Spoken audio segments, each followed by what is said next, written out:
दोस्तों, शब्द वो है जो किसी को भी तीखे तीर से भी गहरे घाव दे सकता है, तो किसी दुखी हृदय के लिए मरहम भी बन सकता है। शब्द वो है जिसे अगर सोच समझ कर ना बोले जाएं तो ये बवाल मचा सकते हैं। शब्द में कितनी शक्ति होती है यह कुरुक्षेत्र में लड़ा गया महाभारत के युद्ध से सिद्ध हो चुका है। द्रौपदी के तीखे और व्यंग्यात्मक शब्दों का ही तो कमाल था जिसने महाभारत जैसे युद्ध रच डाले। किसी ने कितना सच कहा है कि घायल नहीं था मैं किसी तीरों कमान से, वो शब्द बेरहम था जो निकला जुबान से।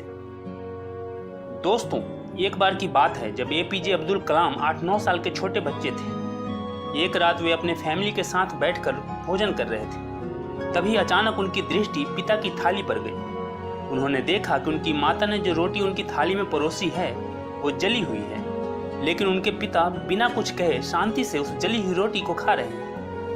उनकी माता ने जब जली हुई रोटी के लिए उनके पिता से क्षमा मांगी तो वे हंसते हुए बोले कि कोई बात नहीं, मुझे तो जली हुई रोटियां पसंद है।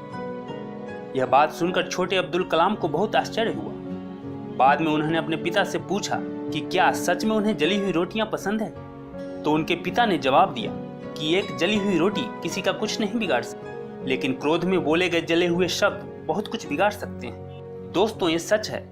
हम क्रोध में, गुस्से में कुछ ऐसे शब्द बोल देते हैं जो सामने वाले के दिल में एक कील की तरह चुभ जाते हैं। जब हम गुस्सा करते हैं तो कुछ ऐसे वर्ड बोल देते हैं जो बिल्कुल उस लकड़ी पर ठोके गए कील की तरह होते हैं, जिसे अगर निकाल भी देते हैं तो भी उसके छेद, उसके निशान, उसके घाव हमेशा बने रहते हैं। दोस्तों, मेडिकल साइंस ने इसे प्रूव कर दिया है कि जब आप गुस्सा करते हैं तब आप अपने शरीर में जहर घोल रहे होते हैं। यह न केवल आपके स्वास्थ्य के लिए नुकसानदेह है बल्कि आपके रिश्ते को, आपके रिलेशनशिप को भी तहस नहस कर देता है।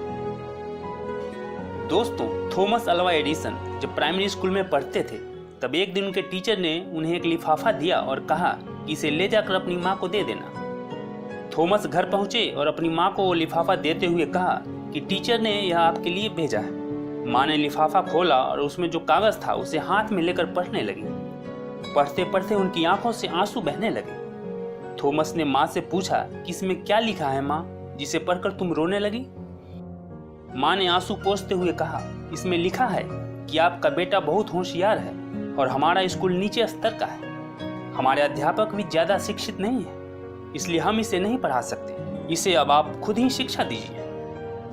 दोस्तों, उस दिन के बाद से माँ खुद उसे पढ़ाने लगी और थॉमस माँ के मार्गदर्शन में पढ़ते रहे, सीखते रहे और आगे बढ़ते रहे। कई वर्षों के बाद माँ गुजर गई, मगर तब तक थॉमस एक फेमस साइंटिस्ट बन चुके थे। उन्होंने फोनोग्राफ और इलेक्ट्रिक बल्ब जैसे कई महान आविष्कार कर लिए थे। एक दिन थॉमस अल्वा एडिसन फुर्सत के क्षणों में अपनी पुरानी यादगार चीजों को देख रहे थे।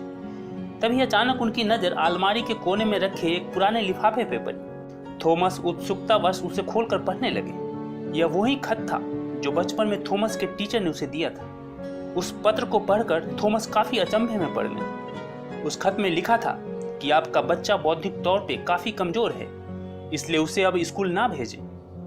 पत्र पढ़कर थॉमस की आंखों से आंसू झरझर बहने लगे और वह घंटों रोते रहे। दोस्तों, इन दो कहानियों के माध्यम से मैं यह बताना चाहता हूँ कि शब्दों में एक अद्भुत शक्ति होती है। इस शक्ति का उपयोग हमें संभल कर करना चाहिए। हमारे द्वारा कहे गए जले व कटु शब्द किसी को भी आहत कर सकते हैं, दिलों पर ऐसे जख्म, ऐसे घाव पैदा कर सकते हैं जिसे भरने में वर्षों लग जाते हैं। एक गलत शब्द लोगों में दूरियां पैदा कर देता है या संबंधों में दरार डाल देता है और जिंदगी को तहस नहस कर देता है। वहीं दूसरी तरफ सही शब्दों का उपयोग करके आप किसी के मुरझाए चेहरे पे मुस्कान ला सकते हैं, किसी को प्रेरित कर सकते हैं, किसी की पूरी जिंदगी बदल सकते हैं। इतनी शक्ति होती है इसमें।